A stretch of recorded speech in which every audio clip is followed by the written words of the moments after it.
Hvala svima koji verno prate naše dokumentarce i podržavaju rad kanala Srpske bitke.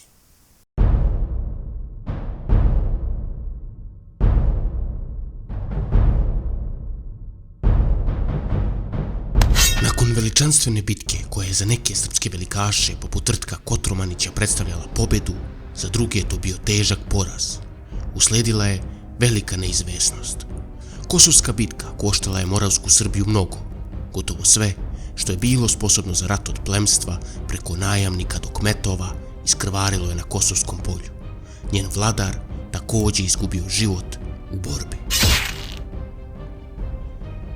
Bila su ovo veoma smutna vremena, naime Lazarevi sinovi bili su još uvek maloletni, a kao najveći preživjeli velikan iz Kosovske bitke i zet srpskog kneza, Vuk Branković se veoma zainteresovao za Lazarevu zaostavštinu.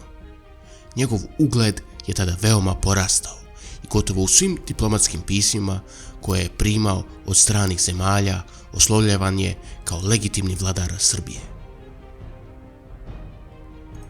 U strahu od svog zeta, kneginja Milica je u septembru 1389. godine, posle konsultacija sa patrijarhom Spiridonom, objavila da će preuzeti vlast nad Moravskom Srbijom, do punoletstva svog sina Stefana. Ipak, to nije bilo dovoljno da pretenzije kosovskog gospodara utihnu. Stoga je Milica primorana na sljedeći korak. Krajem septembra Milica inicirala pregovore sa osmanlijskim sultanom Bajazitom.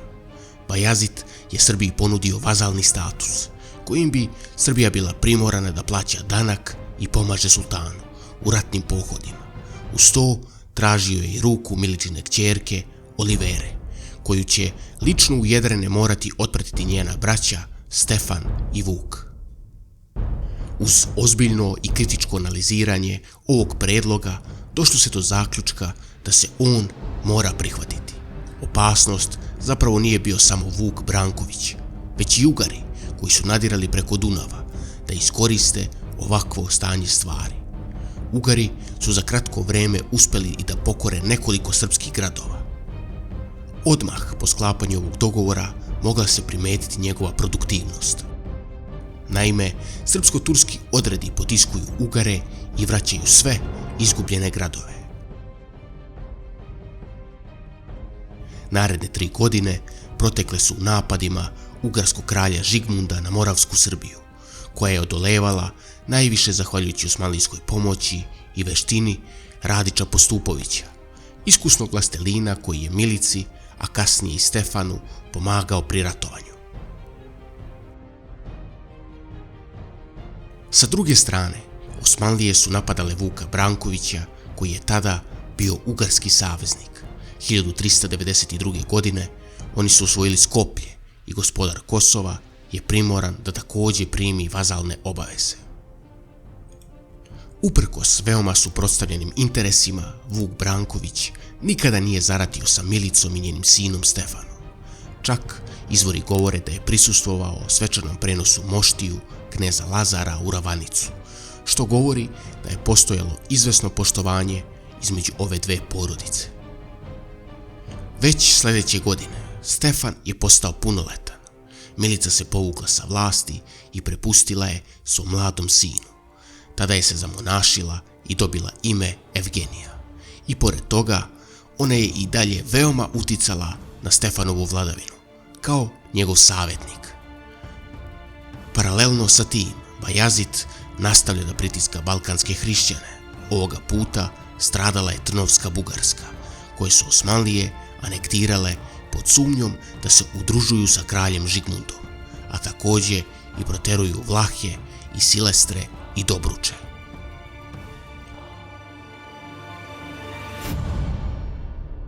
Iste te godine je Bajazit sazvao sabor vazala u Seru, gde su pored Stefana došli vizantijski car Manojlo II i njegov bratanac Jovan VII, kao i morejski despot Teodor I.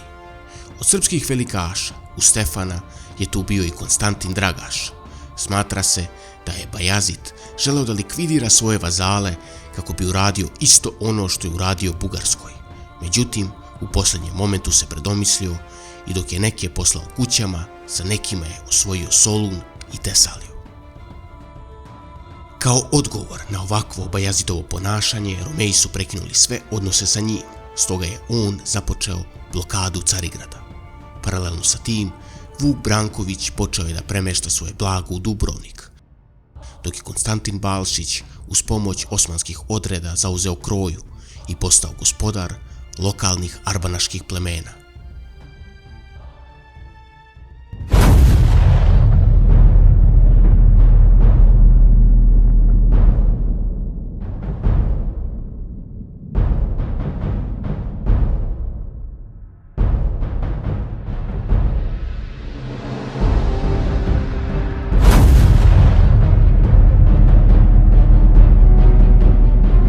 Proleće 1395. godine Bajazid je pokrenuo kampanju protiv vlaškog vojvode Mirče.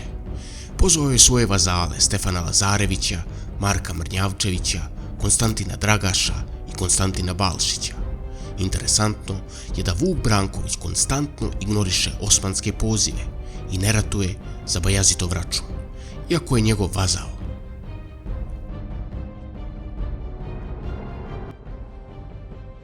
Osmanske snage ubrzo su prešle Dunav i nastavile sa operacijama na vlaškoj teritoriji.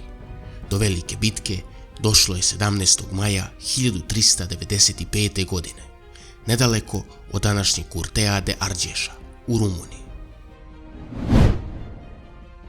Istorijski izvori su veoma škrti što se tiče ove bitke. Ne zna se koliko su vojske brojale, niti kako je sama bitka tekla. Ono što je poznato je da su vlaški vojnici napravili prepreke, poput zabodenog kolja, kako bi otežali prodor, pre svega konjici. Također, zna se da je levo krilo osmanske vojske predvodio Stefan Lazarević, dok je u centru bio Bajazid, a da su na desnom krilu bila preostala 3 srpska vazala. Ova bitka je bila Stefanovo vatreno krštenje, u kojoj se pokazao veoma dobro. Zapravo je jedino on imao uspeha u ovim borbama, dok su vlaški strijelci obasipali osmanske redove neprekidnom paljbom. Na desnom krilu, u prvobitnom jurišu, poginuli su i kralj Marko i Konstantin Dejanović, što je izazvalo veliku paniku i povlačenje. I sam centar vojske gdje se nalazio Bajazid nije imao gotovo nikakvog uspeha, stoga je naredio povlačenje. Iako je pobjeda vlaškog vojvode bila veličanstvena, u praksi ona uopšte nije usporila osmansko napredovanje. Već po povratku iz Vlaške, Bajazid je zauzeo Vidin i Nikopolj. Također anektirao je obezglavljene srpske oblasti gdje nije dozvoljeno nasljednicima kralja Marka i Konstantina Dragaša da se učvrste na svojim položajima. Kažnjen je i Vuk Branković, na čije su posjede 1396. godine upale Osmanlije i zauzele Prištinu. Tako je samo Polimlje ostalo pod njegovom vlašću. Ipak, iako u praksi nije imala veliku težinu, na moralnom planu, bitka na Rovinama je bila izrazito bitna.